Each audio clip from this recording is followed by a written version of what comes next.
Dejando huellas. Pensamiento crítico latinoamericano. Entrevistas a personajes de la comunicación.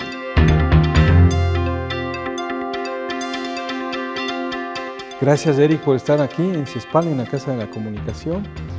Y en este congreso, en el primer Congreso Latinoamericano de Comunicación, CIESPAL-FELAFAX.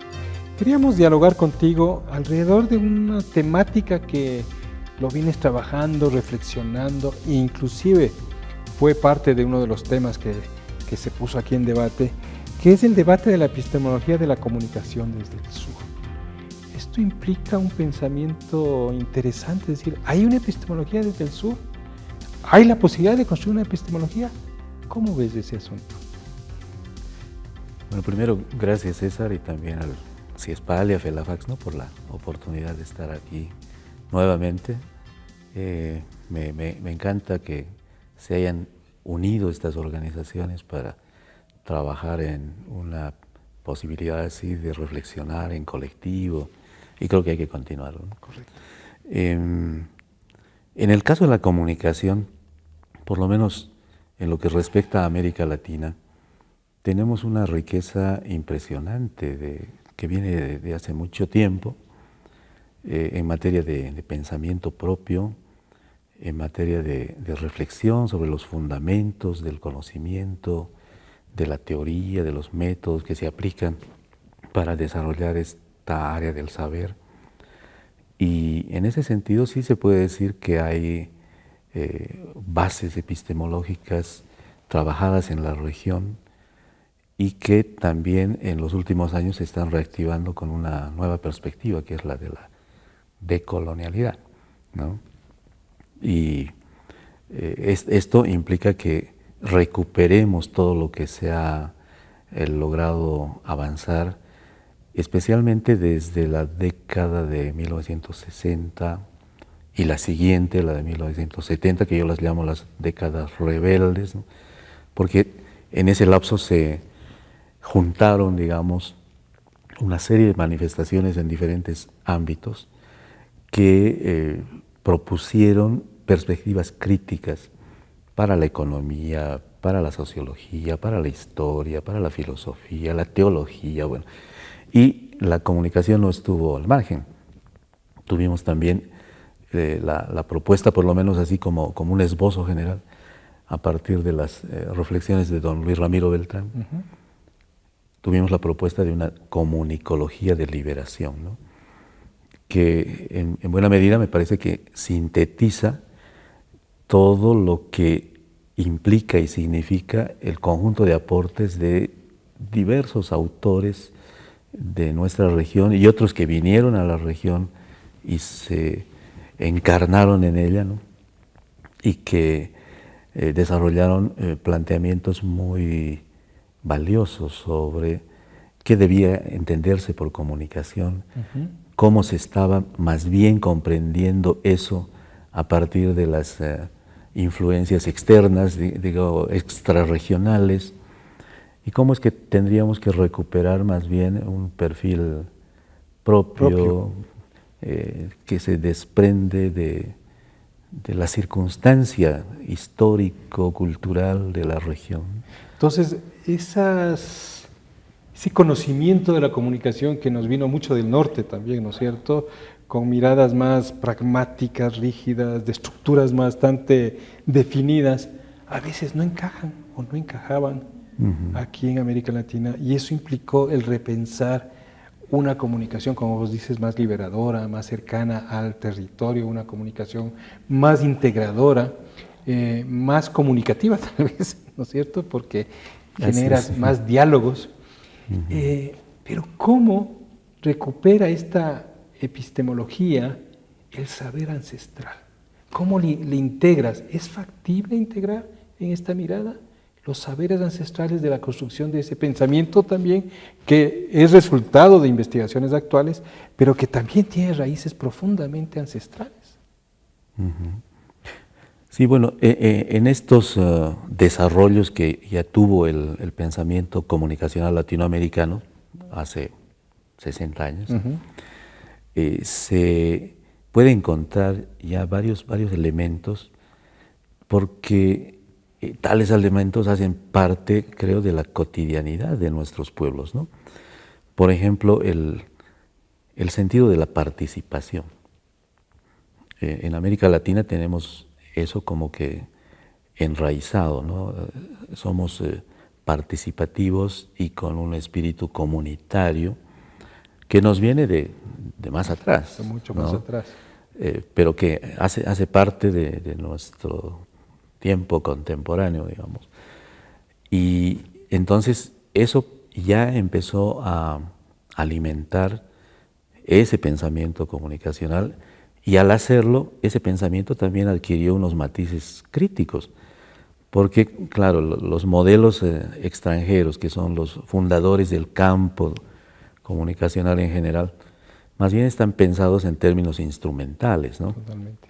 De una comunicación verticalista, que le privilegia a quien funge como emisor, que no considera la participación, sino apenas en el plano, digamos, de la reacción. Es como lo que se da en la relación estímulo-respuesta, ¿no? Causa-efecto, básicamente. Exacto, se piensa que estás participando porque reaccionaste al estímulo, digamos, ¿no? Pero no hay una efectiva intervención del otro en el proceso, no hay diálogo, ¿no? Y entonces esos componentes fueron aportados desde la visión latinoamericana.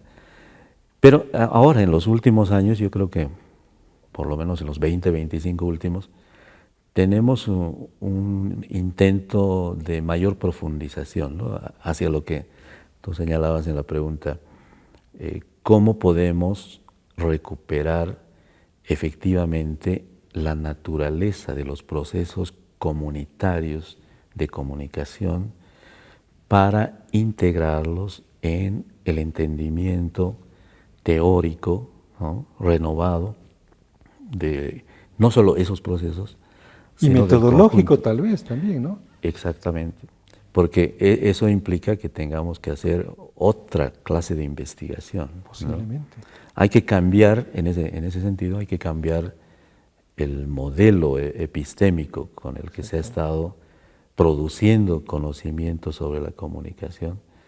Y entonces esa integración de esos factores que provienen de la comunidad son, o más bien permite una transformación profunda del esquema general epistemológico, teórico, metodológico y práctico también. De porque si práctica no existe acá. Claro. No puede haber pura especulación, digamos, sí. ¿no? Y en realidad la conceptualización, digamos, la formalización teórica del conocimiento tiene que desprenderse de una práctica analizada, pero hecha esa tarea desde unos fundamentos, y ahí está la renovación. Latinoamérica enriquece estos modelos que tú planteas, ¿no es cierto?, de conductistas. Yo me acuerdo, después comienzas a hablar ya del Emeric de hace muchos años, ¿no? Que tú te comunicas de un lado y también del otro. Si Latinoamérica comienza a replantearse modelos diferentes, o aunque todavía hay que ir afinando las metodologías y la epistemología en general sobre eso, porque no es tan sencillo ir incorporando. Pero ahora viene una nueva ruta que tú estás planteando también, que es la ruta decolonial, que también marca esos procesos y marca la vida de la comunicación en América Latina, esta ruta decolonial. ¿Qué significa esa ruta decolonial? ¿Hacia dónde va además de esa ruta? Bueno, por un lado, este nuevo modo de percibir, entender y plantear los procesos de comunicación tiene que ver con un análisis histórico-teórico, ¿no? O sea, ¿qué pasó cuando esta región fue objeto de una intervención extranjera hace algo más de 500 años? Ahí decimos que lo que se produjo, entre otras cosas, fue la instalación de una situación de incomunicación, porque vino una imposición cultural lingüística que bloqueó los procesos de comunicación preexistentes en el área, ¿no? Inhibió las comunicaciones propias y trató por todos los medios de hacer adoptar, imponer así vertical, autoritariamente, unos patrones de entendimiento de la realidad y de comportamiento en general, digamos, ¿no? Entonces había una relación así lineal, vertical, entre los conquistadores, dominadores, colonizadores y los que quedaron subordinados, ¿no? Y ese es un nivel de incomunicación, pero en el propio plano de los que quedaron subordinados se registró también una muy fuerte, digamos, dinámica de enmudecimiento, de negación de lo que tenían. Y por ejemplo, al respecto, el año 2008, con don Luis Ramiro Beltrán y dos colegas bolivianas, Esperanza Pinto y Karina Herrera, llevamos adelante una investigación que se tradujo en un libro que se llama La comunicación antes de Colón, ¿no? Que lo que intentaba era sentar las bases de esa comunicación anterior. De un nuevo modo de ver ese pasado, ¿no? Porque frente a la comunicación negada hay que mostrar que sí había diversas formas de comunicación, incluso escriturales, no alfabéticas, pero de otro carácter, y que por lo tanto había en los hechos había un nivel de equiparación con lo que habían traído los invasores, ¿no? Y que no había, por lo tanto, razones, digamos, para que se produjera una subordinación, bueno, que fue violenta en ese caso. No, para que continúes, pero agregando una cuestión ahí pequeñita, la comunicación que sostuvieron muchos grupos fue el silencio, como mecanismo comunicacional.